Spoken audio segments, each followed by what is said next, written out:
Good morning, everyone. Let me know if you can hear me and you can see the screen. Yes, sir. Good morning, sir. Good morning. Thank you. Maybe wait for a few more minutes and see if other people join. Then we start.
Okay, let's start.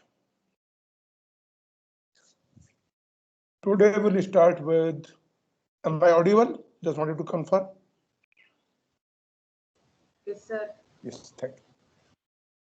We'll start with module 2. In module 1, we have basically looked at how do programming setup, how the HDFS file systems works, clustering, and we looked at streaming. You can write a program, not even in Java, but other languages, C scripts, Python, whatever you name it. But all we have seen so far is accessing HDFS, accessing Hadoop system only through the program. For HDFS as a file system, we had HDFS DFS command, but to interact, to do any computation, we need to write a program. In this module, we basically look at what are the other ways, even writing a actual program using programming language such as Java, C, Python. Can we still do some computation? Can we still do some data processing using Hadoop framework?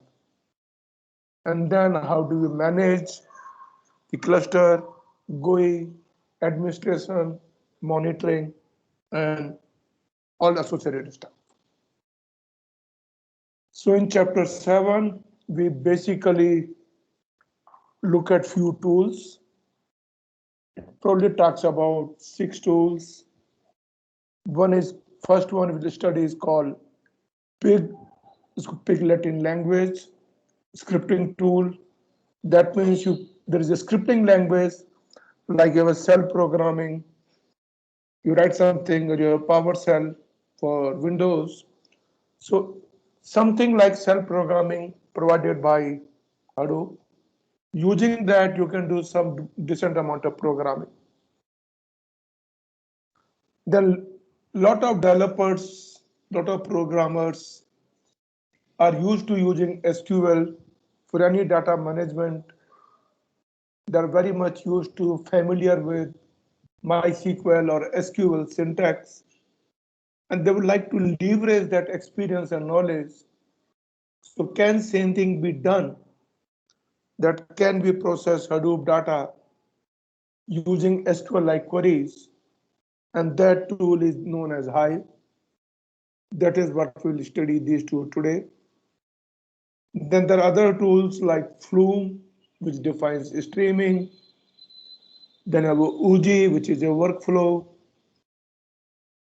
Then you have HBase as a database, and other such stuff. So let's look at first page, and then we go into Hive. Those who have used the Linux HUM given by the author of the book, Douglas Edline, the built-in, the VirtualBox OVA Linux machine doesn't have the pig installed. So you might have to install it yourself. It has all other tools installed, but I didn't find pig installed, so I had to install it. In case you can find it yourself, let me know. Otherwise, you can install and go ahead. So I'll probably give you instructions how to install it. Those who want to install from scratch on the Linux machine, I somehow figured out couldn't run Hive because of some Java incompatibility.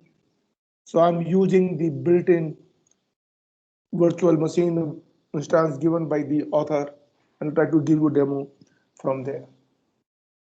So essentially what a pig is, it is a high-level scripting language, like you have a shell script, like you have a Python, or something of that kind. And using this script, we can basically manipulate data on Hadoop file system. That basically means it enables or empowers a program to perform any complex operations on a given data. For data processing, we primarily require three operations, which we studied when we looked at initially the basic difference when you start with Hadoop or RDBMS, which we call ETL, which is extract, transform, and load. So when you have a raw data, you filter it out, remove the unwanted data or invalid data, that is extraction or whatever data you want to load, then transform it to the way the schema requires into the right formats. Like data may be coming in log file, which could be all string, but database of fields are, let's say, integers or long. We have to convert those and then finally load into the database. That is called ETL. So in Hadoop, given the raw data we got, we can use pig for doing ETL, extract, transform, and load, and then basically do the any operations we like to do. So what the transformation pig gives us, you can aggregate, join different data sets, do sort, whatever you mostly do programming, you can do that. Because Hadoop has basically raw data, as we said, we call data lake concept. Data remains unchanged. And we're trying to do efficient processing. So pig enables us to do whatever work you like to do on the data, deep dive, do deep learning, search, whatever you like to do. I would like you to, those who want to review, refresh, because book gives you very minimal exposure, just an overview. So I recommend you to go through the URL pig.apache.org, getting started, and that gives you all the details how to start with basically. So fundamentally, it is a data flow language.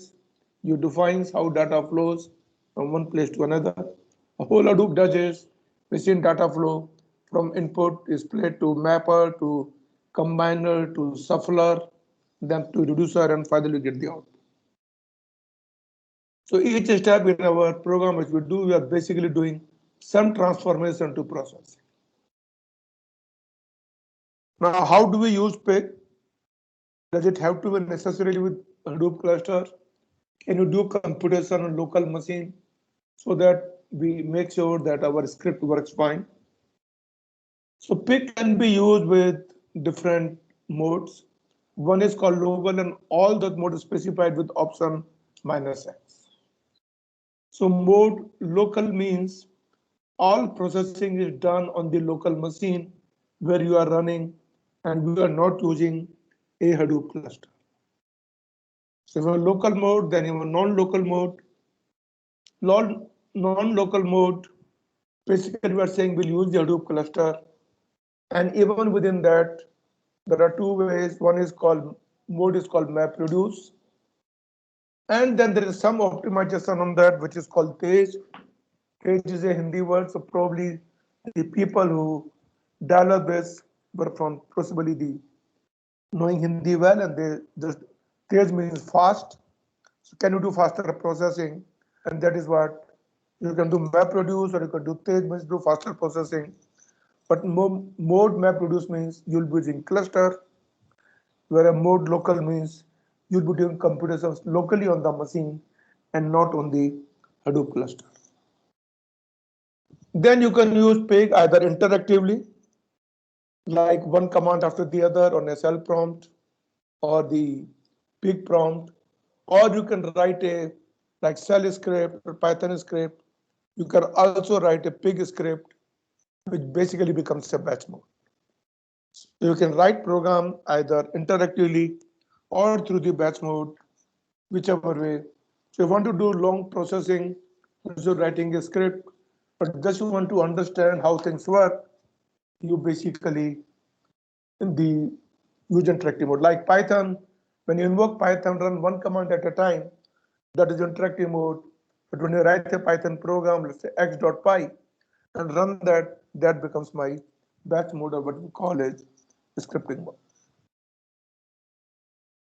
Before you can do real actual processing, make sure that your script or the program works on a small amount of data that you can test with local mode. So start with local mode, test things out, and once everything is fine, then only you run through the Hadoop mode with the large data. So let's look at how to install it and then how do we end up using it. So you download the Pig software. This is the latest, which I latest last one released before from Apache. Download the Pig software. Then as a root, enter the GZIP file. Go to a directory, untar it, and after untarring it, you have to define your environment variable, like what we did for Hadoop.sh and Java.sh. Same way, define a file called pig.sh, so that anytime you log in, the pig environment variable is available. Basically, define a path. A path also contains the pig binary, which we just extracted, and then define pig home, because that is what pig script would be using, and make sure the pig class path where all the Hadoop cluster, when you're trying to use in MapReduce mode, then that is what would be used. That is what you need to basically do work with.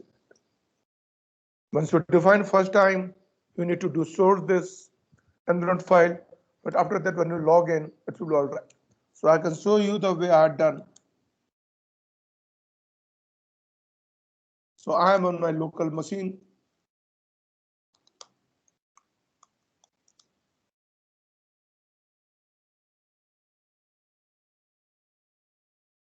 Are you able to read? Is font too small?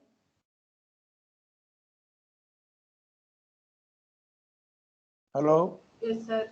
Is it readable? Is font too small? It's readable, sir. Okay. So if we look at,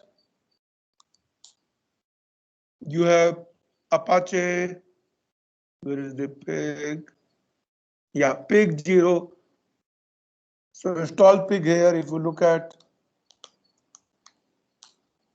so I've entered, I've downloaded it someplace, then extracted it, follow the process, and then I created those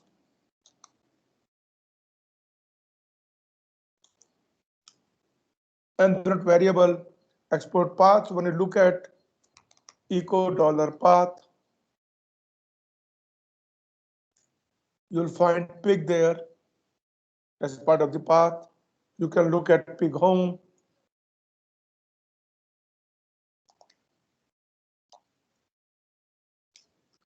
So all that's very well defined, and same is to a pig class path. Now with that, you are ready to run pig. So if you want to start pig in local mode, which is a pig -x local. By default, it starts in info mode. That means you'll get a lot of messages. If you want to see a minimal number of messages, you can say my info level is warning or error. You will see only those messages and not you flush with messages. And if you want to use the configuration as defined in Log4j property. I'm sure you're familiar with how Log4j works, especially when working with Java. You define the configuration variables, your debug labels, the log labels. So -4 means use Log4j configuration file to use the debug messages from the labels you defined there. So once you invoke pig, you'll basically get the pig Latin language prompt called grunt, and then you use all the commands, which a pig is for extract, transform, and load. So I'll follow the examples as given in the book, and then you can follow other examples if you want to. We know our password file has a 7 field separated by a colon. So we're loading this password file and saying use the separator as colon, but each command must be terminated by a semicolon. Till you terminate semicolon, command would not be complete. To make sure the semicolon is terminated, and this space, what I figured out, before the and after the equal sign, space is required. Otherwise, occasionally I see there's an error there. Now, once this data is loaded, because password file we're saying columns, it has about 7 columns. The first is the login name, the second field is password. Let us look at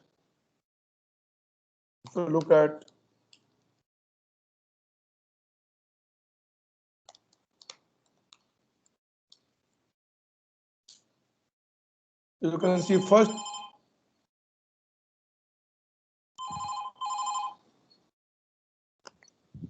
first field is the login name, then second field is encrypted password, then the user ID, group ID,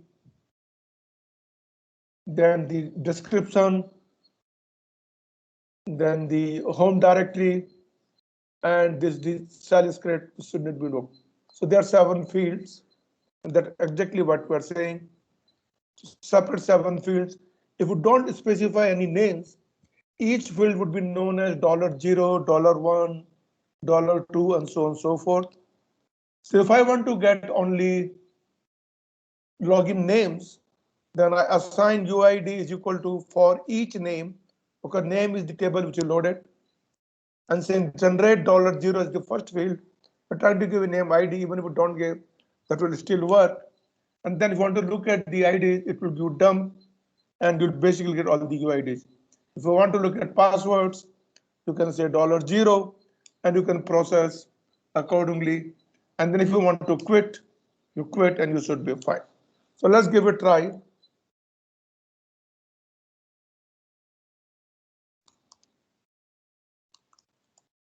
If I do pig minus x local, by default it's info mode MC, lot of warning messages would come in.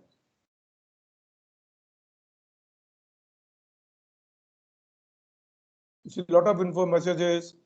I can do a quit. I'll say -d var. I'll get only warning messages, not the info messages. Limited messages one, something removed. Now I can say load. So I say names is equal to load. File is etc password.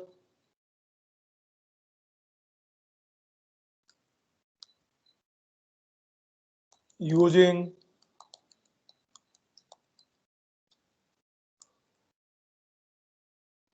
this semicolon is important. So make sure put it in. File is loaded.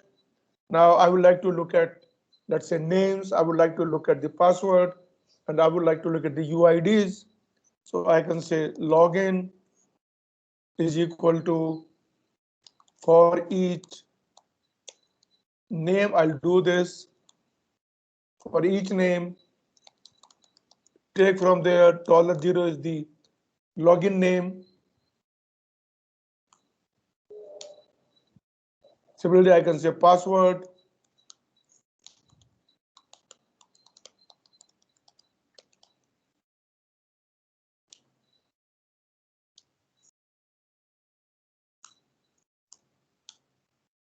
And if you want to look at UIDs,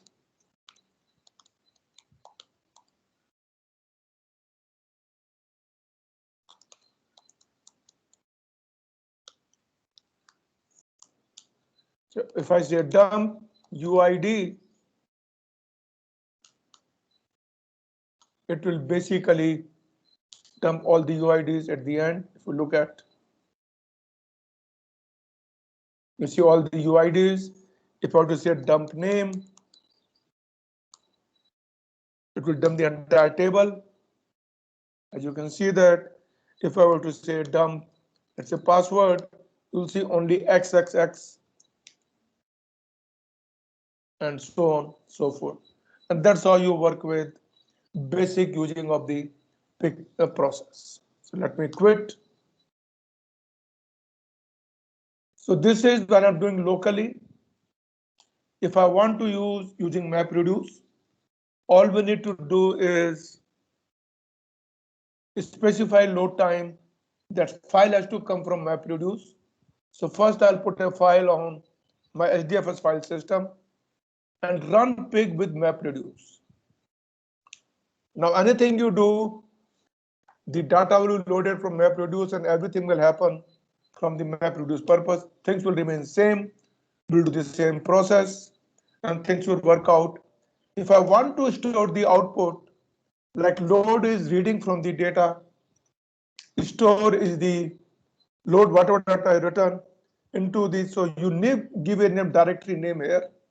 So directory name would be created and then data would be created there.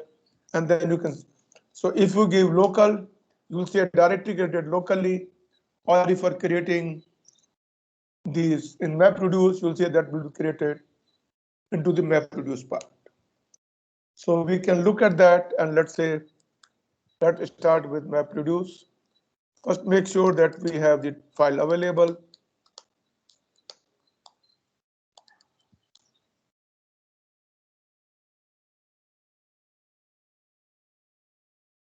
I have a password file. We can verify that is the same file.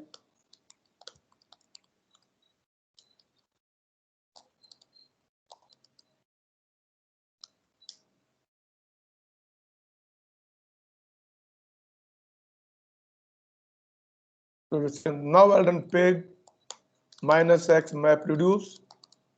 I'm running in MapReduce.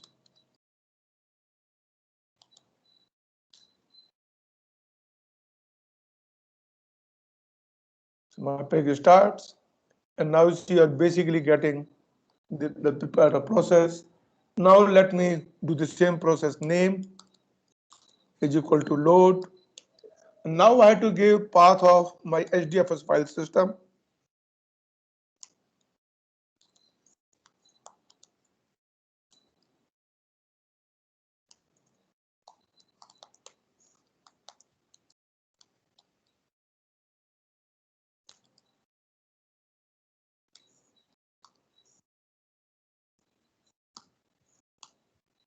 It will load.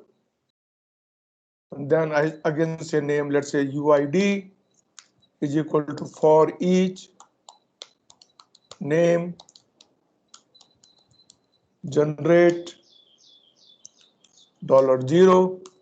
$0 would give me the login name. So UID is $2.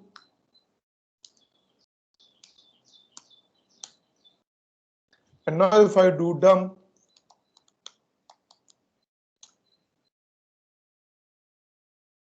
you'll see now MapReduce job is coming up, is contacting MapReduce, scheduling jobs, application job ID. When you do local, so total input file to process one. Just trying to do that work. So everything is happening in MapReduce now.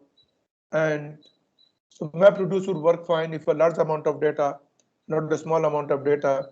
And after a while, you would see the result being displayed because everything happening is on the MapReduce part. But my machine is a bit slow, so it could take a while. And you can continue in this process and you'll see the results. So my suggestion is try yourself out, work things up, Maybe my machine is too loaded. Let me just see.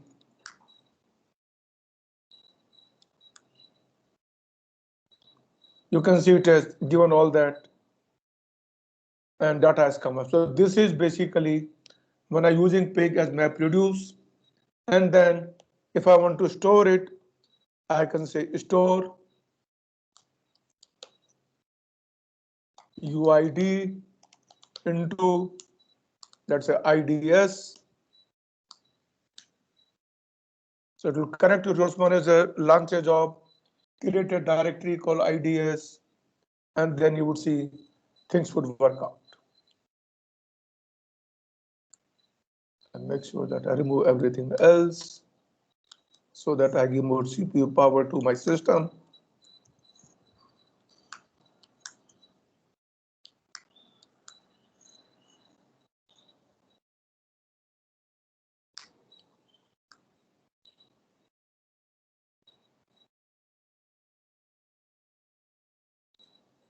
So it's still running up, may take a while, create the directory.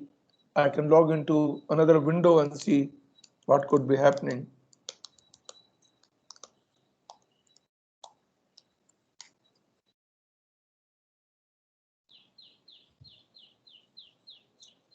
So file application has succeeded.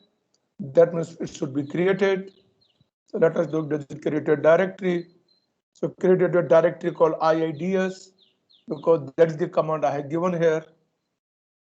So let's see what is the content in IIDS.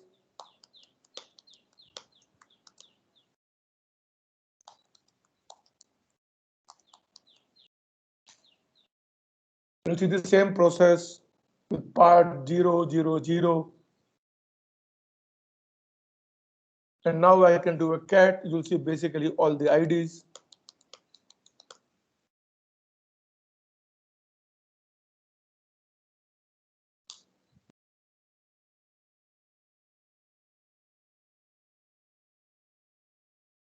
You get all that. And that way basically Hadoop. So again, you need to practice yourself, spend your time. Whatever we done so far was using interactive mode because on a pig prompt, we were given command one after the other. We can run same thing through our batch mode. That means we can create a script file, give a command. So whatever we typed onto the interactive mode, put everything in a file, give the name, whatever file name .pig is the extension because we are creating a pig script file. And so we'll do same thing. Now this can, if you want to work with the Hadoop mode, then you should give the path of the user HDFS respective path. For working with local mode, then give the local file. Depending on that, you'll basically create, and then you can run this script.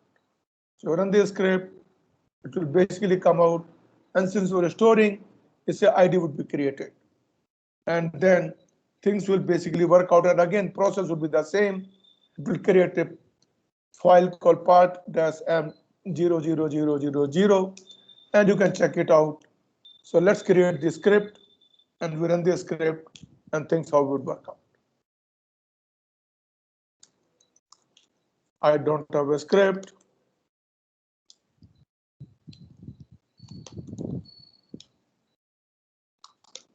That's id.pig.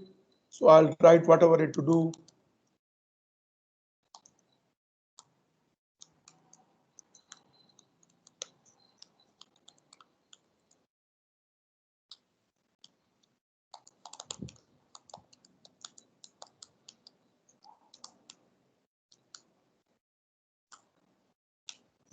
Semicolon is important. Then we would say, we'll just take the, let's say, login name.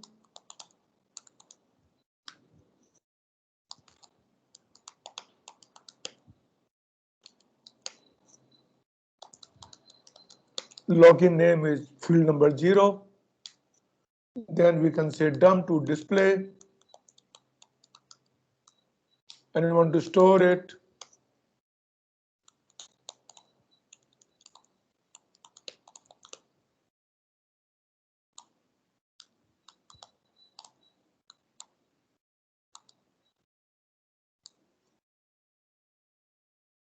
Let's say we are done, save it.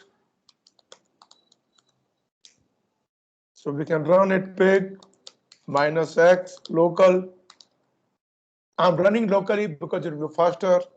If you want to run reduce using MapReduce, then you have to give the user HDFS, respective file name, and so on and so forth. So it will basically run, start, and when the job is completed, you will see a file would be created with login name. So let's look at the directory. We have id.pig.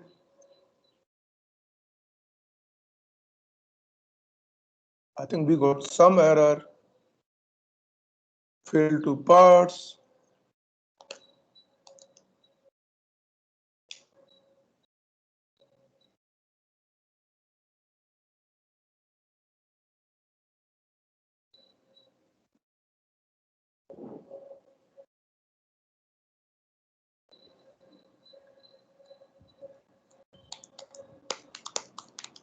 I need to see what mistake we have made. Maybe we'll just check it up.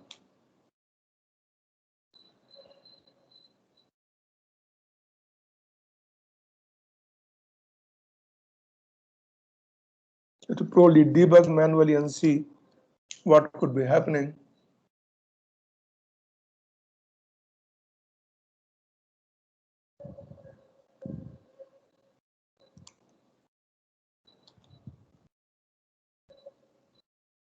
Or something is wrong. So what did we do?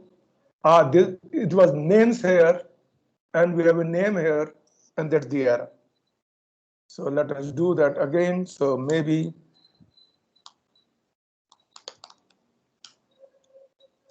so if you want to debug, make sure that things are right and run interactively, run through it up, and then it should be fine.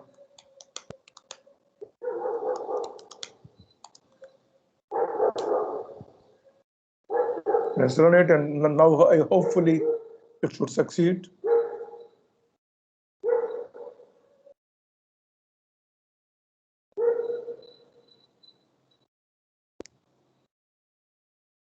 Expected quoted string.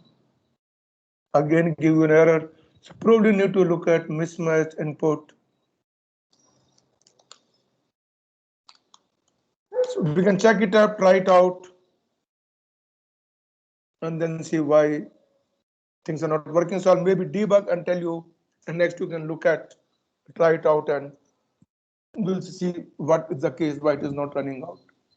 Just give me a minute. Oh, when you give a into file name, this has to be in quotes, which you are not given it here, and that was the problem. Store into field.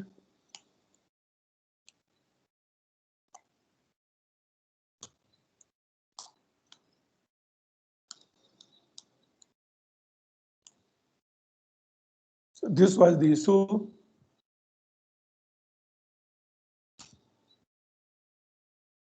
So best is first, before you write a script program, run those commands manually.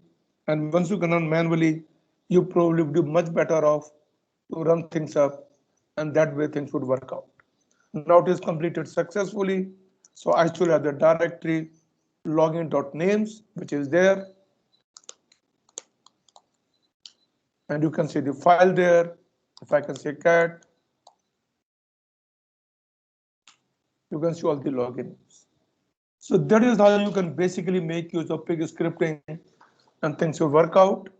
I'll probably give a little more details on the pig, which is not given in the book, but will be helpful to you. You can always give a command, multi-line commands like C language, single line command, dash dash like what you see in MySQL, same way. But we have looked at some statements, load to load the data, dump to view the results on the console, store into a file, but make sure anytime you give a file name, it has to under the quote. Then for iteration, we said for each work with the column data. We haven't worked with filter, and we haven't worked with other things. We use only one function called pig storage, and there are other functions as well. So you should need to try. Pig supports basic data types. such as int, long, float, double, char array, byte array. Then you have complex data types, which is tuple, which tuple is basically ordered set of fields. So if you have an unordered set of fields, that is bag. So I haven't explored those. Then map, of course, we know the hashing, the key value pair. So you can look at those. And again, when we loaded data, we did not say using but. If you want to give actual name, so same thing I can say as in bracket, you can do that. If you want to, by default, everything is a string. If you want to do something, you can say uname colon string, encp colon string, uid colon int, because uid and gid are int, and string would be in char array. So you need to specify uname as char array, something of that kind, and that's the way it would basically work out. And since you are given a name, so rather than using $0, you can basically use the name. So I can say generate, since I given a first field as uname, so I can use uname and not $0. So based on convenience, it's better to use names. You probably be better off. And other than that, everything would work in the same way as has been before. Let's continue scripting. So we'll probably do, let's at local mode using pig storage. We can refer the field. Now here I'm saying uname is character array because first field in the etc password is a string. Second is encrypted password. I'm giving a name encrypted password. Third field is UID as a int. Fourth field UID GID as a int. Then fifth field is description. Sixth field is the home directory, which is called char array, and last field is the cell. So you can specify the fields and then things work out. So if you want to really do some other work, try doing it. Like I can say filter names. I want to look at only those UIDs which are greater than 999. So I want only UIDs greater than 1000. That is when the filter command works.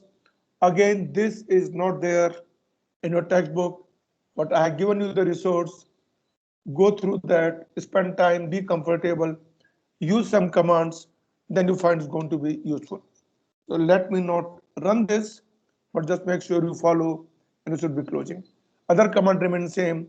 You should explore yourself, different commands, different features. So I would suggest you to explore split, union, distinct, even though the book doesn't mention it. But if you want to look at real map reduce, learning this scripting language will take a while, but that would be helpful. So that brings to the end of my pick. Second tool what we use is called Hive. Hive is like a SQL-like language.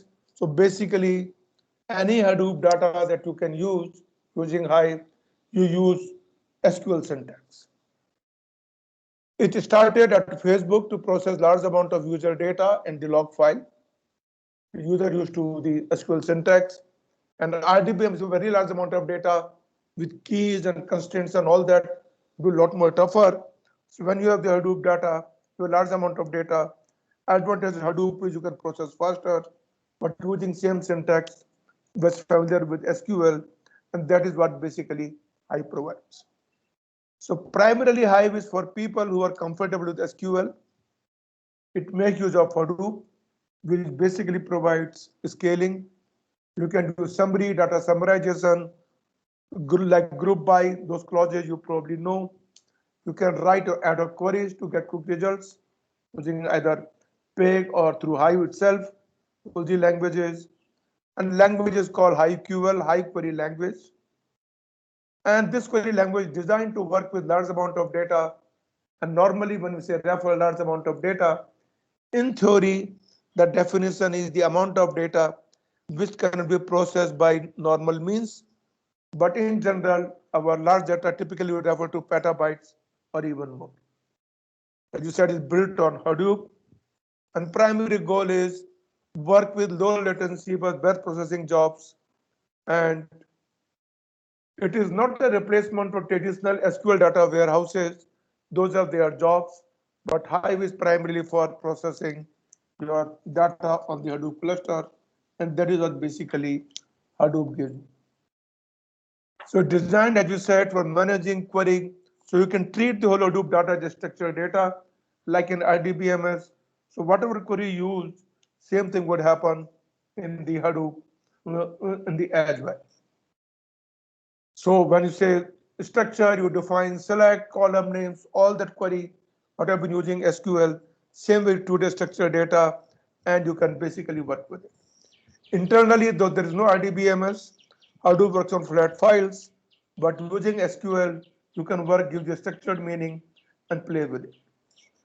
You can interact with Hadoop using either UI, or you can use your command line, or even program through JDBC. It works always. Hadoop comes pre-installed with a database called Derby, which is an open source, lightweight database. So if you look at syntax, it basically would there.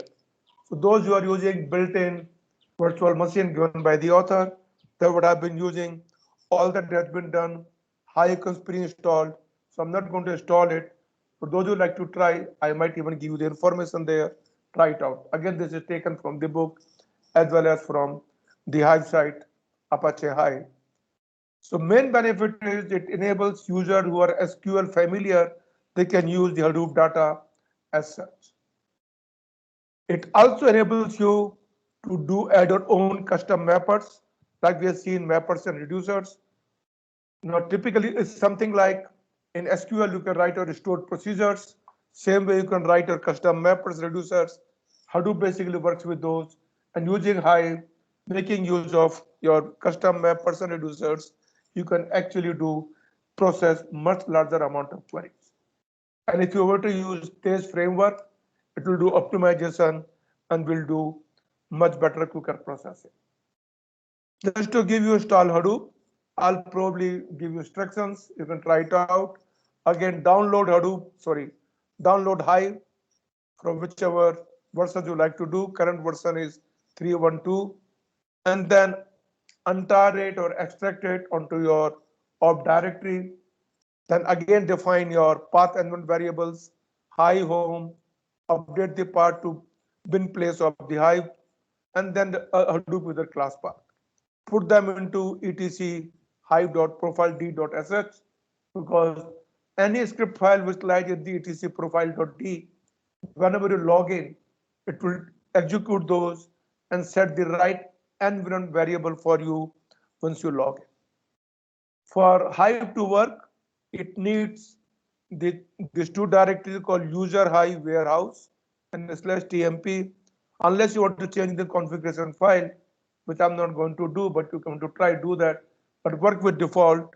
So if the directories are not there by default, create those, and you have to give them the permission so that HDFS user can write into both the directories.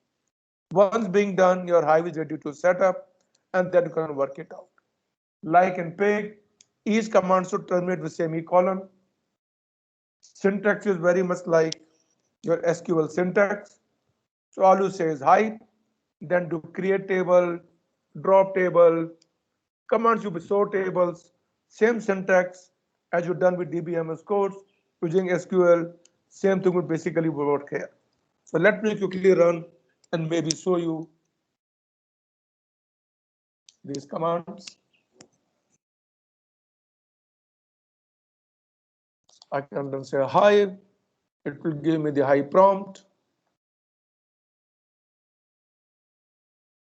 Seems to be too slow for me. Yeah.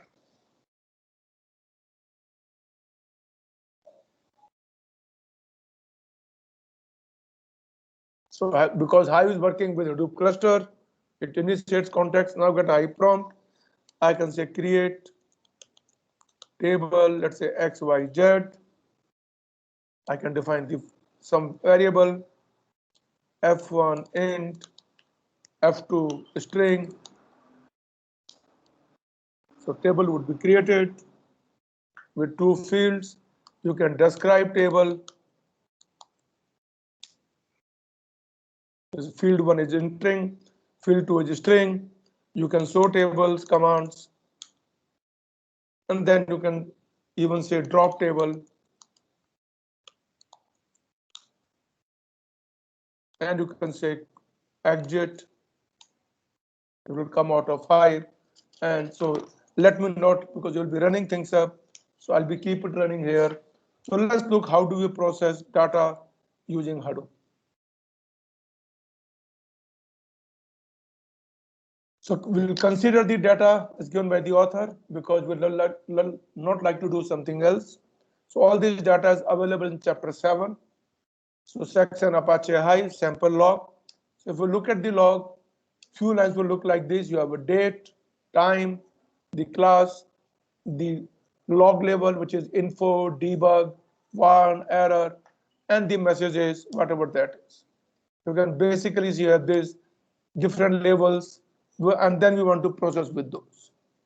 If you want to load the data, we'll basically do create table logs and define these 7 fields. So 1, 2, 3, 4, 5, 6, and then rest everything becomes basically 7. And once you do that, if I have not given semicolon here, so it will continue with the prompt. You said input table, which you're loading I'm creating a table, and data would basically come in the row formatted from my stuff table. When I load my sample log, data would come from the file, and fields will be delimited by T. This is what will basically run. And then after that, having created a table, you basically say load data, local in path, that is my data from local directory, sample.log, and override. So basic syntax, and this data would be loaded. And every time it runs, successfully will see an OK. It also tells you the time taken. And now if you want to do a process, you basically do your query like what you do in SQL, select field 4, which is the log. If you look at my sample.log, if I were to go back, let's look at sample.log.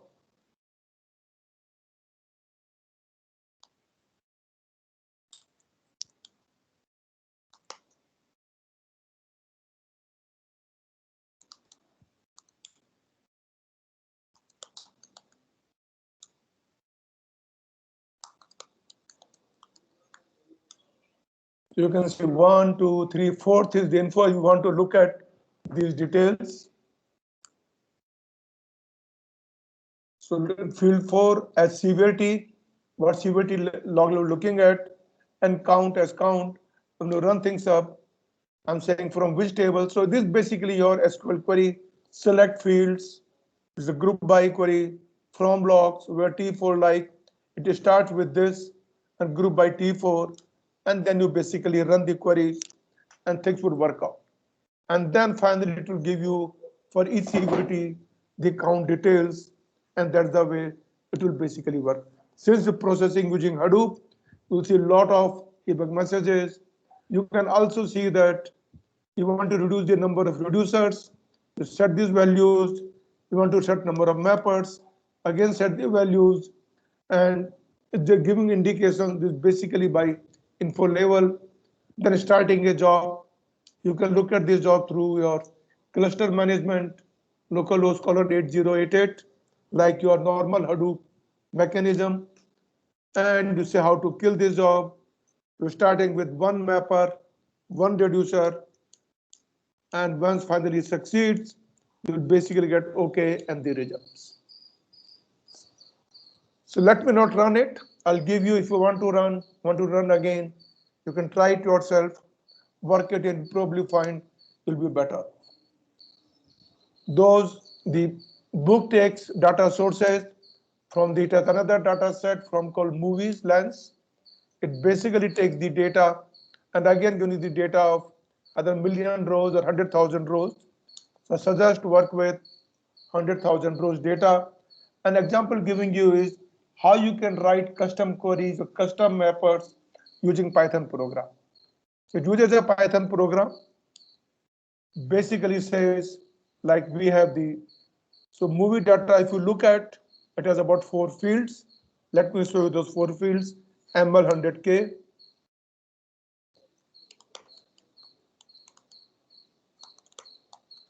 This is the raw data, and so I have 4 fields separated by the tab 1, 2, 3, 4. So which is user ID, movie ID, the rating given, and Unix timestamp. So user ID, movie ID, rating between 1 to 5, and the Unix timestamp, which probably more than integer, so you have to probably load as a string, and that is what they are doing, split T. And then to convert this, well, everything by default in a file is strings is saying using date time, you would like to know rather than Unix time, you want to find week of the day. You specify using date time module that from timestamp, take the Unix time, convert into float, and get ISO weekday. If you look at date time, typically start from 0 to 6, and in ISO weekday start from 1 to 7. So if I want to get number of counts using 1 to 7 ISO weekday, and then you basically so this is using Python 2. With Python 3, you'll see a bracket there. Then use all these 4 fields. So instead of Unix time, you like to get ISO weekday, separate the tab, and this is the basic processing we want to do on our program. So this is a Python script, and we would see how to make use of this Python script to process our data. So basically, using syntax, you create table, udata, first field int, 3 fields, and then string because the larger values. And we are saying again, all the rows are formatted using delimited, and they're delimited by tabs when we load the data from the table. And this is what we want to store in the Hadoop system, because we are not actually maintaining RDBMS, but we are actually doing with text files. And Hadoop, I want to look at RDBMS part. To work with RDBMS databases, a separate tool called Cube, which we'll probably study tomorrow. Then you load the data, saying in path is the data file, write data into my table u underscore data. This is created, and then you can do whatever query you want to do. Select count star, all those SQL queries which you are comfortable with, but it will take little more time because you're processing with Hadoop. It will work for larger data. For smaller data, you'll see little better, poor response, but with larger data, you'll see much better response. And always give you display time. This information are taken basically from the running things, and things work out. Now that you say you want to use custom mapper, so create a new table and saying weekday is also an int, which is ISO weekday, and syntax remains the same. And we say add Python program, which you want to use, and now say how do you process. So insert override table udata, the new udata new is the new table, which will use ISO weekday. For ISO weekday, we're using Python script. We are saying select, again same field, transform using Python script. That basically means it will take data and from my table udata. So read the data from udata where weekday was the Unix timestamp. Now using my Python script, as I transfer the Python script, it will convert the Unix timestamp to the ISO weekday, and I get a new table, which is udata new. And then I can continue with the same process, querying select weekday, count star, group by weekday, and when you run it, you'll basically see each entry for each week. And that's how it will run. So I suggest you to try it out yourself, work it, look at how things work. And if you still have challenges, tell me, then I can give you demo and demonstrate the way things will work out. You can also use Hive directly from command line. You can say -e, like grep -e, and you expression basically run. So it will simply work whatever you create and remove the table. Because it is once you create a table, it is stored like a text file into my Hadoop system. It will always there. If you want to remove, you can say -c drop and things. That's how things will work out. So let's summarize what we studied today. We looked at Twig scripting language. which could be interactive or batch mode. We could execute in local or a Hadoop mode. And then we look at Hive, which is a SQL query language that will help us process with large amount of data. So this brings to the end. So I'll stop here. If anyone has any questions, let me know. But again, I would say practice it yourself, work it out. And if you have a doubt, again, ask me, I'll help you out. If anyone has any questions,